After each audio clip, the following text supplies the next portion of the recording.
और ब्रेक के बाद एक बार फिर से आप सभी का स्वागत है। और ब्रेक पे जाने से पहले हमने आपको सिमडेगा और बोकारो की तस्वीरें दिखाई थी और वहां के मिजाज को बताया था कि मुद्दे क्या कुछ है, लेकिन एक जरूर जो है कह सकते हैं दोनों जगहों पर मुद्दा सिमिलर रहा और वो रहा था पलायन का मुद्दा। आपको हम सीधे लिए चलते हैं कोडरमा, जहां से हमारे संवाददाता आर्यन भी जुड़ रहे हैं। आर्यन, क्या लगता है कोडरमा में जो विषय है क्या वो आप स्पष्ट हो पाए हैं? क्योंकि अब भी आप देखिए राजनीतिक दल जो है वो भ्रष्टाचार, कारोबारी और इन्हीं विषयों पर बातचीत करे, लेकिन जनता जनहित के जो मुद्दे हैं उस पर कहीं ना कहीं वो जो मुद्दा है वो पिछड़ता हुआ नजर आ पा रहा है। आर्यन,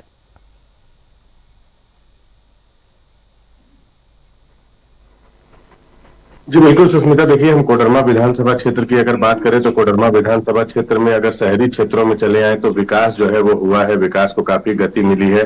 आज अगर हम सड़कों की बात करें तो सड़कें जो है वो 4 लेन सड़क जो है वो रांची से पटना के बीच बनाई गई है, जिसमें आप यहाँ से रांची 3 से 4 घंटे में पहुंच सकते हैं। तो ये बिजली की भी जो समस्या थी वो शहरी क्षेत्रों में ठीक हुई है। लेकिन अगर हम जैसे ही प्रखंड में पहुंचते हैं, ग्रामीण क्षेत्रों में पहुंचते हैं, तो आज भी जो समस्या है वो एज इट इज है। चाहे हम सड़कों की बात करें, अस्पताल की बात करें, एकमात्र सामुदायिक स्वास्थ्य केंद्र के भरोसे पूरा प्रखंड चलता है, जहां रात में अगर किसी की तबीयत खराब हो जाए या किसी का सड़क दुर्घटना में कोई घायल हो जाता है तो उसे कोडरमा सदर अस्पताल लाना पड़ता है। और कोडरमा सदर अस्पताल से भी समुचित इलाज ना मिलने की वजह से उसे रांची रेफर किया जाता है। तो जो बुनियादी सुविधा है, बिजली, पानी, सड़क, वो भी बरकरार है प्रखंड में। अगर आज देखें तो विभिन्न नेता जो है वो प्रखंड में पहुंचते हैं और अपने अपने दावे करते हैं कि हम विकास कर देंगे या हम बहुत कुछ बदलाव लाएंगे, लेकिन क्या कुछ बदलाव हो पाता है या फिर चुनाव के समय जो वादे होते हैं वो सिर्फ वादे ही रह जाते हैं।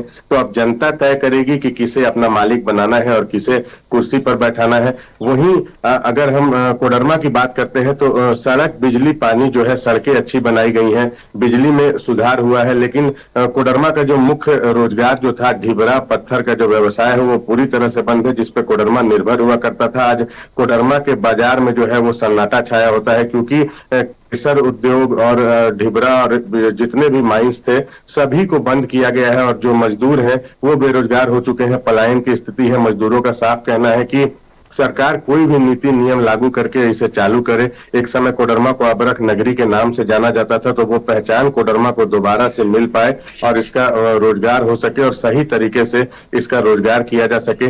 तो मिला जुला कर ओवरऑल जो देखा जा रहा है कि जो समस्या है वो भी एज इट इज है। और चुनाव के समय विभिन्न तरह के वादे किए जाते हैं। बड़े बड़े नेता भी कोडरमा पहुंच रहे हैं और लोगों को संबोधित कर रहे थे, लेकिन अब देखना होगा कि जनता किससे कन्विंस हुई है और जनता के अपने मिजाज से वोट करती है या फिर विकास बिल्कुल के आर्यन, नाम पर। आपने ठीक कहा। अगर विकास देखना है तो शहरी क्षेत्र नहीं, आप ग्रामीण क्षेत्र जाइए और वहां आपको विकास का पैमाना जरूर समझ में आ पाएगा कि जनता के हित में विकास हुआ है या नहीं। शुक्रिया आपका आर्यन हमारे साथ जुड़ने के लिए और ये तमाम जानकारियां कोडरमा विधानसभा क्षेत्र के बारे में हमारे दर्शकों तक साझा करने के लिए।